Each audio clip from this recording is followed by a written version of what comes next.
Hello everyone. In this video today we're building a beautiful little aquascape in this 12-gallon aquarium. So that's 45 liters and we're going to be using black lava rock. This will be a really affordable, low-tech build that anyone can make without spending a ton of money. So let's get started. The tank we're using today is 50 by 30 by 30 centimeters or 19.6 by 11.8 by 11.8 inches, which is 45 liters or about 12 gallons. The substrate we're using today is just simple black basalt sand.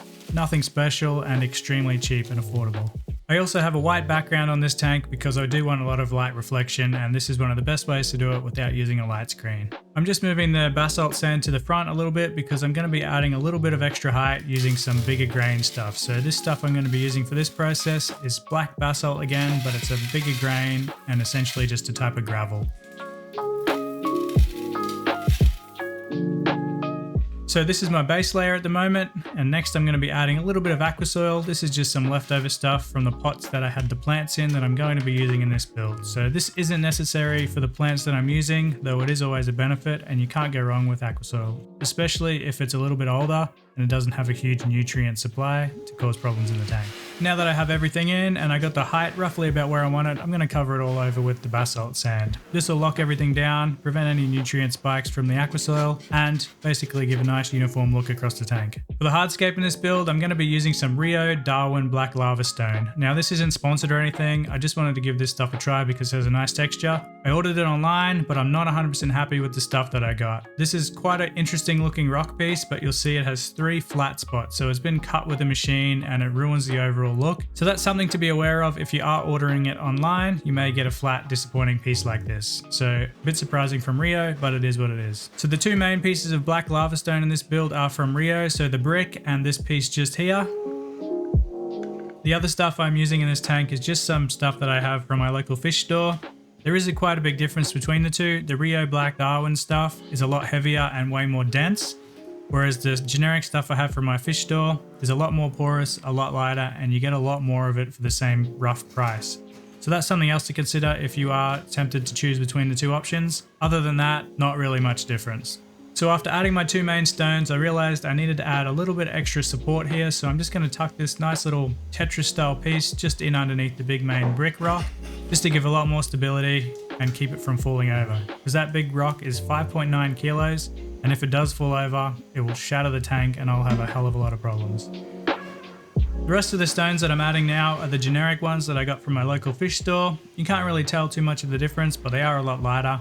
And now for this stage of the tank, I'm just going to fill around with things, see what sort of a shape I can get, and hopefully add a bit of depth and build up a little bit of height as well.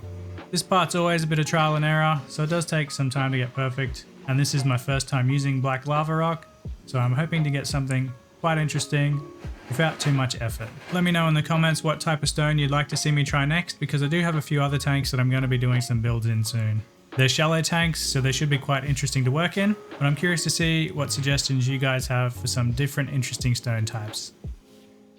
This is the final hardscape that I've come up with. The top's probably a little bit high and the flat surface is a little bit annoying, but I do plan on trying to fix that at some stage. I'll probably end up having to glue something similar to the top. But overall, I think it looks pretty good. Now that the tank is in position, I've added a cheap filter and a heater. They're not as fancy as canister filters, but for this job, they're going to work perfectly fine. My plant selection this time is also really simple, so I'm using Vallisneria and Dwarf Sage. 2 plants that I have a ton of that grow really well without any special treatment. I'm just going to be scattering the Dwarf Sage around the front half of the tank, so across the front of the tank, in some of the cracks and crevices. But the very foreground, I'm going to leave empty for now. A lot of people would have probably added some white sand or something similar, but I definitely didn't want to have that issue in this one. I didn't want things getting mixed up. And there is going to be a nice little flow section there, so I think my ottos are going to really enjoy that. For the back of the tank, that's where I'm going to be placing the val, so I'm going to plant quite a few stems across the back, and hopefully it will fill in nicely. It tends to grow really fast, so I will have to keep it in check. But that is one of the things I really look forward to for this build. I'm hoping for a really dense jungle effect, and the val will really help. Now that everything is planted, it's time to fill up the tank. I'm just using standard tap water for this, dechlorinated obviously. There's no need for any RO water for this build. Tap water is perfectly fine. We can now turn on the filter and see what it looks like the next morning. It's now the next day and the tank's cleaned up really nicely, and I've added some of my fish. So these guys are only going to be in here for a few weeks, maybe a little bit over a month. I've got a few other bigger tanks for them cycling, so this is just a nice home for them to live in for the time being. All of the plants and the filter and the heater and everything has come out of a previous tank. The filter's cycled, so there's no problem worrying about the nitrogen cycle causing any issues. The only guy in this tank that's in a bit of a rough shape is my betta fish. He still has some fin rot problems. He is quite old, so he might not actually get much better than this, but he's got his own tank to go into soon, and he's going to be very happy. And for those of you who watched to the very end, let me know what you think of the change.